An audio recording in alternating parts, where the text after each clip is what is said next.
sebagai upaya untuk melakukan pembungkaman kepada Hasto yang selama ini dinilai kritis terhadap kekuasaan politik. Bahkan di internal PDIP menuding ini semacam kriminalisasi.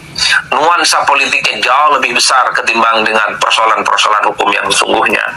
Tapi terlepas dari apapun pro dan kontranya, kalau kita mau jujur, memang sejak awal ketika KPK mengumumkan tersangka, ketika KPK itu berurusan dengan elit-elit partai, pasti tudingan politisasi, tudingan kriminalisasi itu selalu bermunculan. Karena begitu banyak orang-orang penting di negara ini, karena begitu banyak oknum-oknum partai di negara ini yang sudah berurusan dengan KPK. Dalam sejarahnya, ada ketua umum partai yang tersangka dan dijebloskan ke penjara.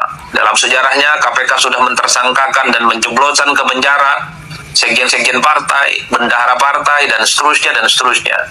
Tak berhenti di situ, anggota dewan yang juga orang penting di partai juga dijebloskan ke penjara oleh KPK. Jadi wajar kalau kemudian dalam sejarah perjalanannya, KPK itu selalu mendapatkan resistensi, isu-isu negatif, dan bahkan tuduhan-tuduhan sebagai kriminalisasi dan seterusnya. Jadi disitulah kemudian letak kenapa kemudian begitu banyak narasi-narasi ketika KPK mengumumkan status tersangka yang melibatkan orang penting di negara ini, pasti isunya politisasi dan kriminalisasi. Nah, yang kedua, kalau mau jujur, sebenarnya kasus yang melibatkan Harun Masihu yang selalu menyeret nama Hasto Kristianto, kalau mau jujur, nuansa politik dan hukumnya sejak awal cukup kentara dan bahkan campur baur. Sulit dipisahkan satu sama yang lain. Sebut saja misalnya apa kasus politiknya. Tentu ini berawal ketika ada upaya pergantian antar waktu. Jadi ceritanya ada anggota dewan dari PDIP namanya Nazarudin Kemas. Beliau itu meninggal sebelum pencoblosan. Karena meninggal dan terpilih sebagai anggota dewan, maka posisi almarhum Nazarudin Kemas harus digantikan oleh caleg-caleg internal PDIP yang lain. Sesuai regulasi, yang layak menggantikan itu adalah perolehan suaranya nomor 2, namanya Rizky Aprilia. Rizky ini yang sebenarnya sangat layak mesti dilantik menggantikan Nazarudin Kemas, tapi internal PDIP mengusulkan nama Harun Masihu yang perolehan pileknya itu nomor 5, jauh dibandingkan dengan yang lain. Ini yang kemudian menjadi titik balik secara politik bahwa sebenarnya ada unsur politiknya. Harun Masihu yang perolehan suara pileknya itu jauh di bawah Rizky Aprilia, tapi coba diusulkan untuk menggantikan almarhum Nazarudin Kemas untuk menjadi anggota dewan. Politiknya di situ. Lalu di mana letak hukumnya? Karena ada upaya-upaya dari Harun Masihu yang kemudian untuk menyuap oknum KPU saat itu supaya Harun Masihu ditetapkan sebagai anggota dewan. Kasus suap inilah, kasus sogok menyogok kepada oknum komisioner KPU inilah yang kemudian menjadi titik kunci bagaimana persoalan yang menyangkut persoalan pidana, menyangkut persoalan hukum, membelit Harun Masihu dan kemudian melibatkan nama sekjen PDIP Pak Hasto yang sudah ditetapkan sebagai tersangka. Jadi itu kemudian nuansa politik dan nuansa hukumnya yang satu sama yang lain memang tidak bisa dipisahkan. Tapi kalau kita mendengarkan argumen satu persatu setelah KPK menetapkan Hasto sebagai tersangka, coba kita cek kira-kira apa tuduhan-tuduhan dan argumen-argumen politisasinya jauh lebih kuat dibandingkan dengan unsur hukumnya. Pertama begini, argumen politisnya. Kenapa kasus Hasto yang ditetapkan sebagai tersangka ini muatan politisnya dinilai kuat dibandingkan dengan kasus hukumnya? Tentu ini tidak terlepas dari sikap Hasto yang selama ini cukup agresif menyerang kekuasaan politik pemerintah. Dengan mentersangkakan Hasto, ini tentu tak ada lagi orang galak dan agresif di negara ini. Ini semacam bentuk pembungkaman terhadap Hasto. Itu kan argumen pertama yang kemudian kita bisa baca dari pembelaan yang dilakukan oleh elit-elit PDIP. Lalu argumen yang kedua misalnya, ini kasus lama, sudah mangkrak dan sudah kadaluarsa. Kenapa baru sekarang Hasto ditetapkan sebagai tersangka? Kenapa misalnya Hasto itu tidak ditetapkan sebagai tersangka sejak tahun 2020 yang lalu? Kenapa baru sekarang? Seakan-akan ini dikaitkan dengan sikap politik Hasto yang kritis dan per hari ini ini misalnya PDIP berada di luar kekuasaan politik. Lalu kemudian misalnya argumen politik lainnya, kita sering mendengarkan pernyataan Hasto di berbagai media, di podcast bahwa Hasto itu ditarget, bahwa Hasto itu ingin dijadikan tersangka, bahwa Hasto itu ingin dibungkam dengan kasus-kasus yang selalu dialamatkan kepada dirinya, yaitu Harun Masihu. Itu kan pengakuan yang sering diamplifikasi oleh Hasto jauh-jauh hari. Oke, kembali lagi di channel Sonka TV. Salam inspirasi, salam NKRI, harga mati. Nah, teman-teman mungkin sudah mendengarkan sedikit penjelasan atau edukasi dari saudara kita pengamat politik mengenai tersangkanya Sekjen PDIP, yaitu Haston Kristianto, yang saat ini tersangka dengan kasus Harun Masiku.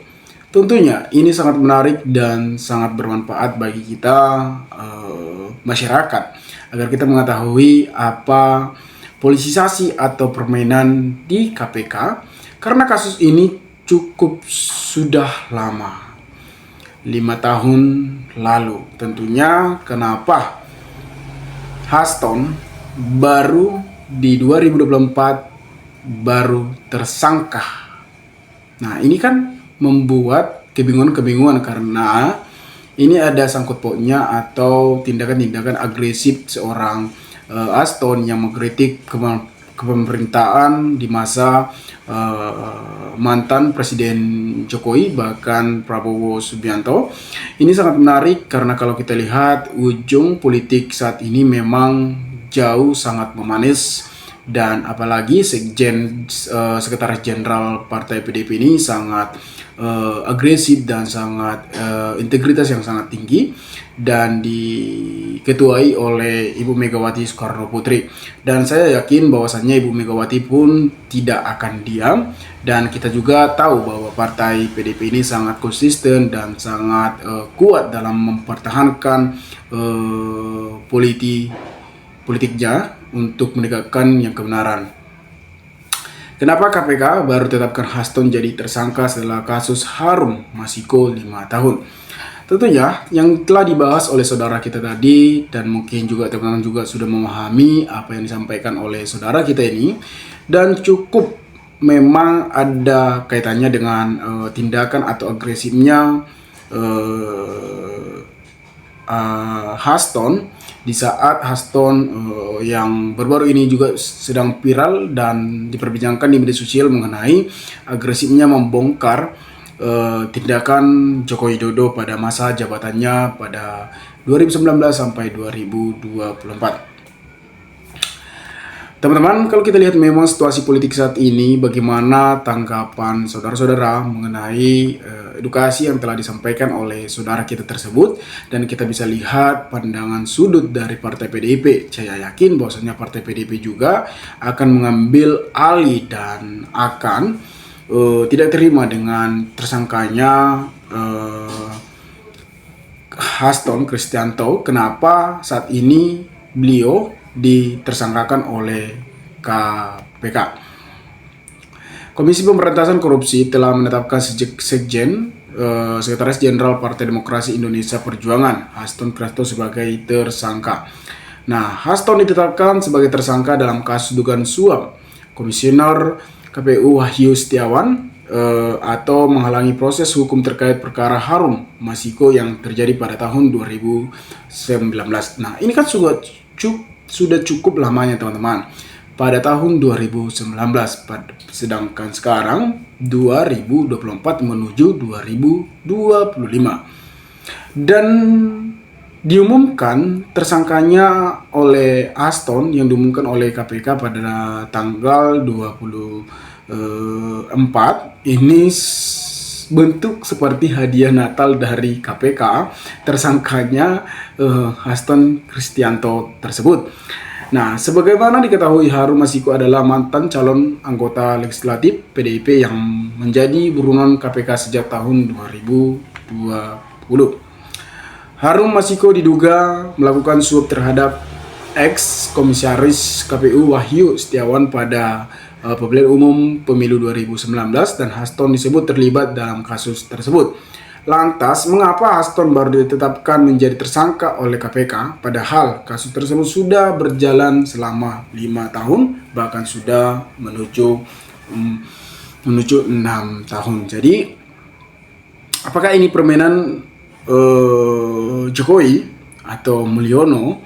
Di saat Mulyono dipecat oleh PDIP dan dia tidak memiliki kekuasaan lagi sebagai pemerintah, dan bahkan dia tidak masuk dengan parlemen politik, dan bahkan partai PDIP memecat di beliau, mungkin bisa jadi bahwasanya Jokowi bertindak untuk membalas dendam, karena pernah ada salah satu video Haston mengkritik kepemimpinan Joko Widodo pada saat itu.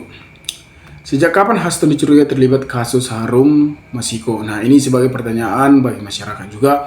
Sidik X menyelidiki KPK Novel Baswedan menyebutkan Haston Kristianto sebenarnya sudah diusulkan menjadi tersangka kasus dugaan suap yang dilakukan Harum Masiku pada Wahyu Setiawan sejak 2024. Usulan tersebut sudah berdasarkan bukti-bukti yang cukup. Nah, kalau misalnya sudah cukup bukti-bukti, nah kenapa pada tahun 2020 tersebut tidak diusulkan langsung?